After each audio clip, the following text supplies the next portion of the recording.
Bom dia, irmãos. Espero que todos vocês estejam bem. Tô com saudade aí de todo mundo e tenho ouvido aí as reflexões que têm sido uma grande bênção para mim. E hoje eu vou fazer uma reflexão que fica aqui no livro de 1 Reis, capítulo 17, versículo 1 a 5. Lembrando aqui que um pouco antes Israel ele passa, por uma troca de reis. Quem assume o reinado aqui, nesse trecho, é o rei Acabe.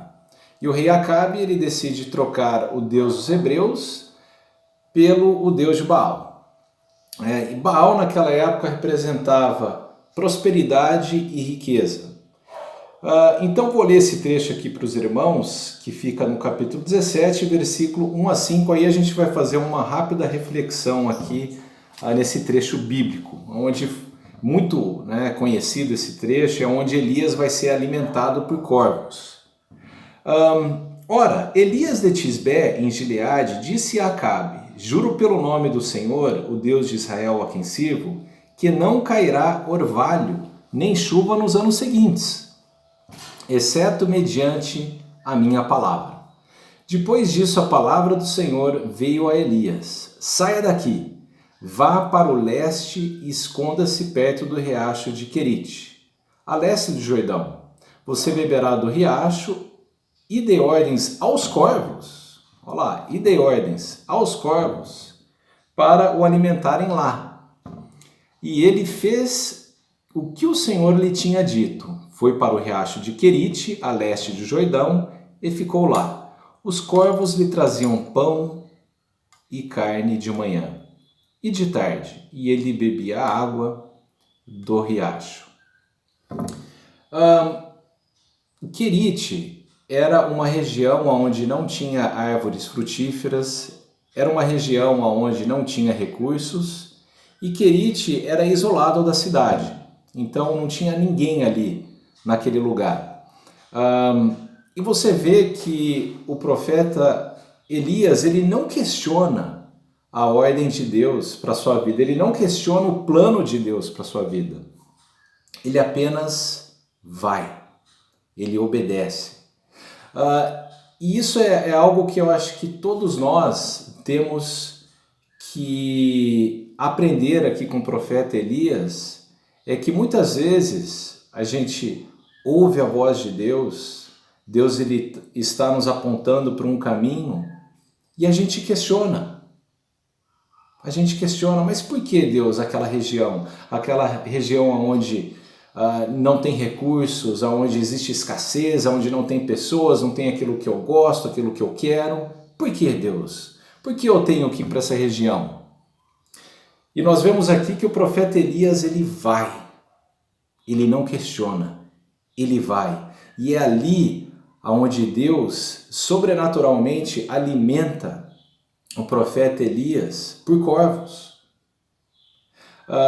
É ali em Querite que o coração do profeta Elias vai ser preparado para enfrentar grandes desafios. Ele vai enfrentar 450 profetas de Baal ali na frente. Ele também vai enfrentar a rainha Jezabel. Então é um momento de preparo. Deus está preparando, arando o coração do profeta Elias. E muitas vezes quando a gente recebe uma ordem de Deus, a gente recebe um conselho de Deus, a gente questiona: por que Deus? Por que lá? Eu quero fazer o que eu quero fazer. Eu não quero fazer aquilo que o Senhor quer fazer para a minha vida. E aqui a gente também aprende que o profeta Elias, a fonte primária de vida do profeta Elias era Deus. Deus conduzia os seus passos, Deus o direcionava. E hoje pode ser que você esteja passando aí por alguns desafios, eu acho que a maioria de nós estamos passando aí por grandes desafios, e você está questionando: o que Deus está querendo com essa situação? Por que isso está acontecendo comigo? Eu gostaria de falar o seguinte para você, é que quando Deus é a fonte primária da nossa vida, a gente não deveria questionar o cuidado de Deus, a direção de Deus e as ordens de Deus. A gente tem que fazer como o profeta Elias fez aqui no capítulo 17. Ele obedeceu, ele foi para Querite e ele não questionou. Eu gostaria de fazer uma pergunta para você essa manhã. A gente vê que os planos de Elias estavam alinhados com os planos de Deus. A gente vê que ele não questiona, né? A gente vê que ele não reclama. Mas tudo isso é porque a fonte primária da vida de Elias era Deus. A sua palavra, a sua instrução. E eu gostaria de fazer essa pergunta hoje para você. E se Deus, essa manhã, dissesse para você o seguinte: venda sua casa, seu carro, peça demissão do seu emprego, pegue todos os seus recursos, dê para os pobres e vá para uma terra desconhecida, que ali você vai ser alimentado por corvos. Vai naquela região onde não tem ninguém, de escassez. O que você faria? Você obedeceria ou você questionaria?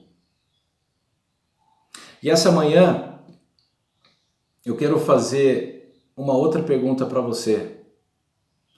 Qual está sendo a sua fonte primária de vida?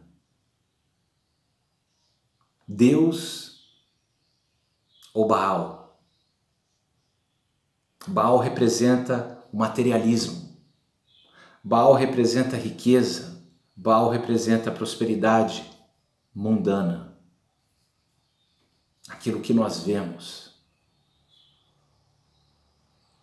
Mas quando a sua fonte primária é Deus, a gente começa a valorizar aquilo que é espiritual, o nosso relacionamento com Deus, as pessoas, o cuidado de Deus para a nossa vida, e a gente não questiona, a gente obedece, a gente faz. Bom, pessoal, fica aí a minha reflexão para os irmãos essa semana. Que Deus abençoe a todos e uma ótima semana. Abraço.